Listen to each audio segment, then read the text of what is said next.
All right, we're being recorded. Great. So I was looking at both the Shopify and the WordPress side, and I think from a visual standpoint, things Mm-hmm. are looking good. Right. Obviously, a little bit of differences between the two platforms, um, and I guess one of the things I'm looking at is because code looks, like code, and I think the biggest and most important thing when we jump down to something like this is to see how well things have responded. Okay. So I'm looking at the site and seeing where things break down visually. Yeah, So, one area right now I'm looking at is, I don't know if, can you see my mouse control? I can. Okay, cool. So in this area, you can see that the text becomes eclipsed by the module in the middle, Yes, I see that. right? And so eventually it doesn't work anymore. Um, and so, things like the text falling off of the card and um, the cards down here become, three, or should be three rather, or two spaced, appropriately rather than this blank area. Now, if I keep going, some of that might change and turn into the fully mobile view, which is great. But then there's what we call the in-between stuff. Um, and it doesn't look like we're there now, or there just wasn't enough time to think about some of those things. But I think that's one area of importance for us, is to make sure that something is visually going to work and scale down based Right. on the system that we provided. And then if it didn't, or there wasn't enough direction, then to take a step back and ask for that direction so that that can happen. And I know this was just a quick test, so it's not wasn't expected that like everything would be polished. Um, Other things like the modal didn't look like there was time to implement that consistently across the board. I do like that it happens though. A lot of times that people just take it to another page. So we have the same kind of scaling issues on the WordPress side, where one of the cards, I guess, drops or doesn't really display properly. The icons are really, really small on this, just comparing between the two. Um, so questions that I ask are, how similar was the code base, and the modules and the build system to get between these two sites, and why do the fonts look different? Um, those are kind of visually the things that I'm looking for. Mm-hmm. Now, when I jump into code, it's a little bit of a different story. I'm paying attention to some different things. I think from a code review perspective, as code is coming in, we have some variability in the way that the commits look, and it's not altogether clear like what is contained in these commits from a logical development perspective. Um, and so we do have some best practices on that, and I think that's one of the links that I provided was like our best practices repository. And so I think that's something to to take another look at and make sure that we're following some best practices around the not only what is actually the text here that appears in the commit, but also like what is included in the entire bundle of commits. Okay. Is it just one file? Is it multiple files? Are they logically grouped together so that it addresses one single issue or module? Okay. Um, let's see. Yeah, it does look like it got through pretty quickly, and I'd be curious to kind of hear from the developers, how they shared the two code bases from a front end perspective. If there was any process there, if it was just like copy and paste from the other project. Um, And of the three direct URLs you gave me, one was for WP and one was for Shopify.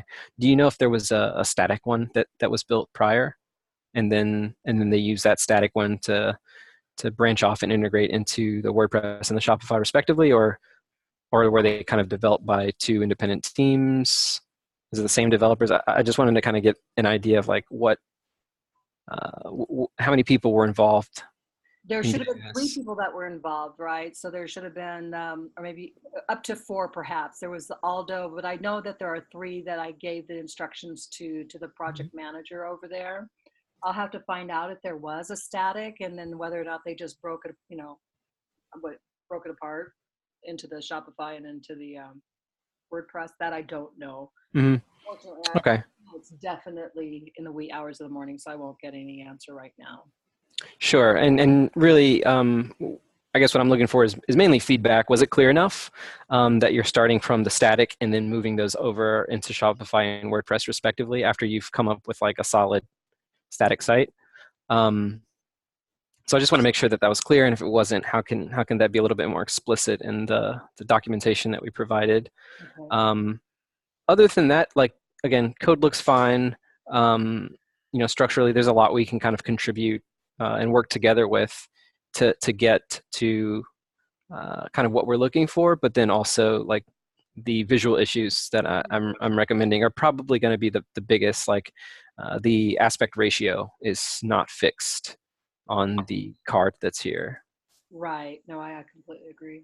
And then also the blaring issues of like disappearing cards, or when there's when the space is too small to look at something logically. Do our designs break down, or was it not implemented? So I guess those are questions that I'm asking, and I know there's no kind of direct answer you can give right now, but I think as an answer to those questions, if I heard what that process was, then it might be able to help me help you guys a lot more. Okay. Other things like this, like the visual discrepancy between the icons and the header versus the footer. These are all minor things, and it's such a small project that, again, I don't expect anything to be like 100%, but we've seen a ton of variability here from looking perfect to I don't know what they were thinking. But in this case, it's not the latter, and somewhere in the middle, I think. But I think we do want to move forward with that. I think it was a 3-month period that we were discussing. And so I was discussing with Peter what the best way to kind of onboard your team and to make sure that we do kind of establish a regular kind of cadence of communication and feedback. We thought that, hey, we've got these 2 base themes that we're working on for both WordPress and Shopify. And I think the challenge internally is that there's never enough time to contribute to those projects. And as a way for your team to become familiar with the way that we build things and the way that we communicate and some of the expectations that we have there, we thought at least the first month or 2 could be focused on these 2 themes, base WordPress and base Shopify, helping to build out some of the components and things that we have kind of foreseen internally that we just haven't had time to kind of implement. So I think what we'd like to do is delegate and have your team contribute to these 2 things. And at the end of the day, we'll have both a Shopify site and a WordPress site that we'll see real code on. I think that would be the natural next step to get your team onto a full-time project. Okay. So for us, it would be a little bit of an investment, those 3 months, because we are basically sharing all of these, the tools and the underlying build structure, but also, going to give you some designs to go with that so that you can take that system and build it out like you have with the test project. Okay. And just to kind of show you, I think this is our, oh, it's not this one, sorry. I like the earrings. Sorry? Oh, and I like the earrings. Here it is. So here's our base Shopify theme as is, and it has some products up here, and we've done a lot to put things in place, but not really put any visuals on it. Okay. And we did that to keep things open so that when another developer jumps in, they can just, create a new skin and add new modules to the system. But we're finding that we need more here visually for people to jump in. So, designing the homepage, the collections page, the product landing pages, the product display pages, and really having sort of a base like visual design system for it in both Shopify and WordPress.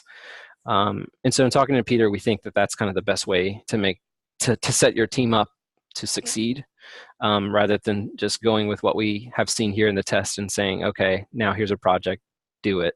Got it. I think it's going to be a lot more successful if your team is familiar with the two base themes. And then if we use that as a project to bring your team up to speed, then we will have developers on our side that can help assist them throughout that process and point them, at best practices as things come up. So as part of the process with this, like as I see a commit come in, I'll be able to say, hey, here is our preferred Git structure or commit structure or merge request structure. Can you take a look at that? And if that doesn't make sense, let us know and we'll try to clarify it for you. But before it gets too far down the line where, we have 100 commits and now there's like, it looks like 10 different people contributed when it was really one person that didn't like adhere to any sort of structure. Yeah. And that's really important, I think, mainly for review purposes. Like we're not sticklers, but at the end of the day, if we get something from your team and it looks a certain way, then it's a lot easier for us to kind of scan the code, make sure it looks good, spin up the staging server, spin up the theme that needs to be previewed, and see where things are at. Because there's two ways to work with our team generally from a development perspective, and that's for a site that already exists that we may or may not have built from scratch. So it could have been, a pre-existing theme or theme that another development agency built and we sort of inherited. And that's kind of one thing. And that same thing with WordPress, like either we inherit it or another agency built it and we inherited it, or it's a pre-built theme and we are tweaking it. And then finally, if we built everything from start to finish. And in the start to finish, that's kind of where you'll see the base themes and projects that we've started and finished but are still working on, on a month-to-month basis with clients. That's when they'll see the base theme. But if it's one of those inherited projects or kind of a theme tweak project, then they're not going to see that, and we'll just have to rely on their skills as developers. And I think throughout this project, we'll see, do we have a consistent team of people on your side? And just to confirm real quick, you said that was a team of 2 developers that will. At least I thought we had agreed on 3, but do you remember? I'm gonna take a look. I don't know what Peter and Dusty had originally talked about, but whatever it is, I think it should just be, if we can keep the team members consistent. Then, absolutely, they will be your team. They won't be on any other projects. Okay, yeah, and since that's the case, then I think working on these 2 projects will, like I said, establish that groundwork so that those team members can then train other team members if they need to.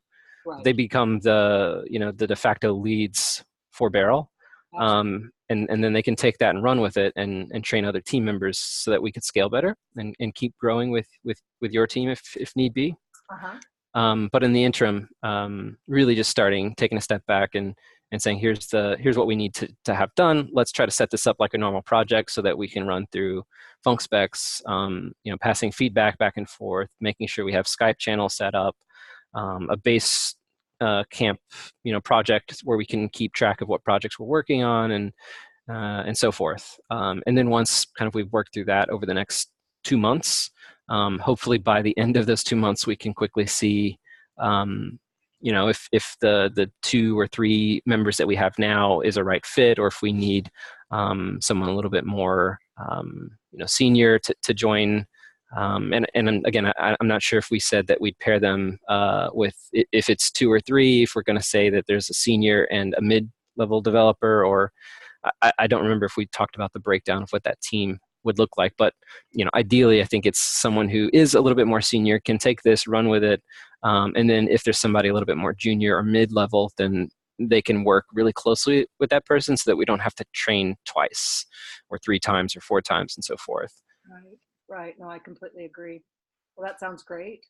I mean, I'm excited to get that started. I'll take a look at it. I can't get into it right now because I'm recording, so it won't allow me to go out. All right, so I'll take a look at what the past emails between Peter and Dusty were. But for some reason, I'm believing it was 3. And, I'll make sure to identify that there is a senior dev, so that we can have somebody on our side that is a lead. how are we going to do the onboarding itself? Like, are you going to be the one that's going to be speccing out the project and all of that kind of stuff? Or is there a project manager that's going to be assigned, or a product manager? Not sure how you work. So, I mean, typically for projects, there will be a lead developer that isn't necessarily me. It's potentially one of the other developers on the team. And then there usually will be a producer slash project manager on the team as well. Okay. For this project, hopefully we can set up a similar kind of structure where there is at least some sort of project manager, which, you know, could be me. And then there's some developers that will help onboard those developers. But because we're looking at two different things, one Shopify and one WordPress, I think the bigger question is, which one do we start with first? Or do we start with both of them simultaneously and then at some point switch the developers? So, you know, like this project where there's a visual system that like pans between both Shopify and WordPress. Right, right. You know, is that kind of will that be more useful to your team to have one person focus on the one thing first, or to have them focus on both things together simultaneously? Yeah. So So I think we'll have to figure that out a little bit. yeah. But there are two projects, and there potentially could be the third project, and that's the static build itself. But there are two other developers here that could potentially be the leads there, that Okay. would take over, you know, onboarding to code review to just facilitating any like general questions about setup or process or things like that, and they'd be the check-in points for those projects. Okay. Until we transition obviously out into like a real client-facing project where we can fully staff the team. Okay. Sounds good. Yeah. So what I'll do is I'll ask Saiful, who is their project or their manager, I should say, ask him how he would like to proceed, and instead of me saying, yeah, this is what you should do, right? So I'll ask them, do they want to have one working on WordPress, one working on Shopify, and then have them switch afterwards so that there's some cross training there, Hmm. or do they want to just tackle one at once and then tackle one? I'll see which way is the better style for them. Yeah, I will say that we um, right now it's like, I would say, you know, 60-40, one platform over the other. And I guess there has been a trend of more e-commerce lately, so more Shopify related stuff. Mhm. Um, but with that said, I think both are going to be equally important, since we do a lot of WordPress still. And I don't know if that's going away, but yeah, at least right now we're doing pretty close, almost 50-50 split between those two projects. But just lately it's been a lot more e-commerce, so that could be a trend that changes. And I'll also double check with Peter, you know, if we want to focus on one over the other for the time being, then we can certainly do that. But the way that that we have built things out, there should be a lot of room to kind of share code between those two projects. And I think that is evidence from this test project that that's kind of how we work. Mhm. Okay, sounds good.